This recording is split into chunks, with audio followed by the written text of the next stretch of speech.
Welcome into my home as we have plenty of guests to talk about COVID-19 and how you can help. My first guest is Erin Johnson. She is the Vice President of Community Investment, and I just want to thank you for joining us today. And we're going to be talking about something that will be implemented statewide. So first of all, if you'll introduce yourself and tell us a little bit about your organization. Sure. Again, I'm Erin Johnson, and I work with Central Carolina Community Foundation, and we're housed here in Columbia. We serve 11 counties in the Midlands, and we've been here for 35 plus years, and we plan to be here forever. So we're one of the things that we've stepped up to do is help respond when our community is in need, and that's what we're here to talk about today. Is to talk about the 1SC Fund, which is a statewide initiative, and we've been a leader in that since 2015. And yes. So, yeah, it's a great initiative. It started after the 2015 floods, historic floods. It was initially a local fund, actually, and what it did is Governor Haley asked us to expand that to make it a statewide fund.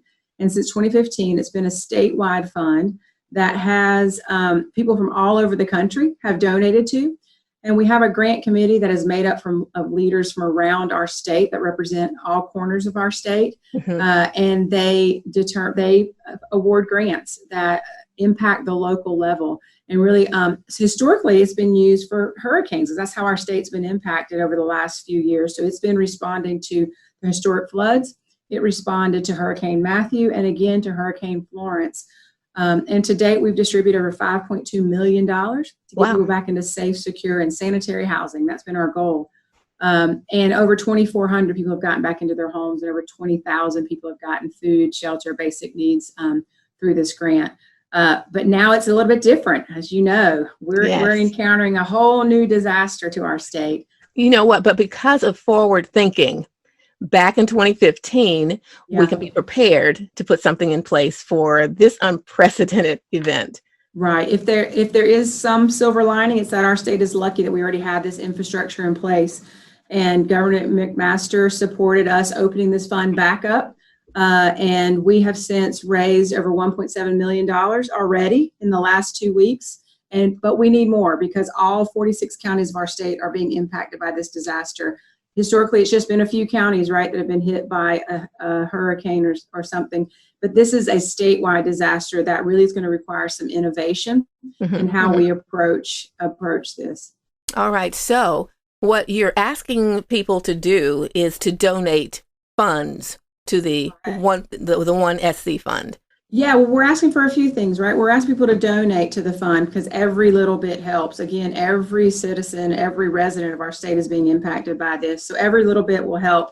And it's easy to donate. You can go online to 1scfund.org and donate there. And we're also asking people who are on the ground responding to this, nonprofits, to apply for a grant, to hopefully build coalitions within their communities so that they have a coordinated approach in their community, that they're not trying to do this on their own, but come together as a coalition and apply for funding through the 1SC Fund. The application opened April 2nd, and will be open for as long as we need it to be open until funds run out.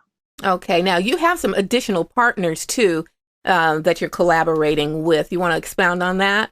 I do. You know, we're very lucky that we have really strong organizations, statewide organizations that represent our communities. And so this grant committee is made up of leaders from the South Carolina Grant Makers Network, so foundations around our state, also from leaders that were appointed by the United Way Association of South Carolina, as well as Together SC, which is the statewide association of nonprofits. That group collectively knows a whole lot about our state. They know a whole lot of people in our state, and they really care about our state. And so that group is coming together, and we'll be reviewing these grants as we move forward. All right, let's talk about the money that will be raised for the COVID-19 fund. Where is that money going to be best used? So again, you know, this is a statewide disaster, so we have to be very intentional about where the money is being spent. We're starting out, our first round of grants are going to definitely be meeting the basic needs of residents. So that's food, water, shelter, safety, security, making sure people can get their basic needs met.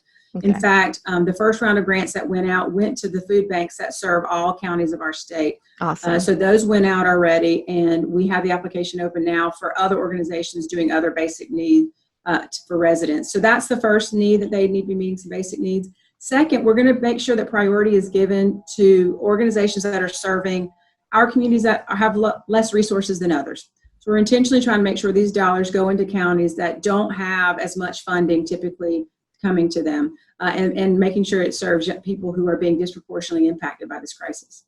All right. And so one more time, how can people make donations? You said there's 2 ways. Yes, there's 2 ways to give, and really simple ways. One is to go online to onescfund.org, onescfund.org, or else you can mail us a check, and that information is also online. You can mail it to Central Carolina Community Foundation here in Columbia, and we'll also make sure that money goes into the fund as well. All right, Erin Johnson, she's the Vice President of Community Investment for the Central Carolina Community Foundation, here housed in Columbia, South Carolina. Thank you so much for your time today.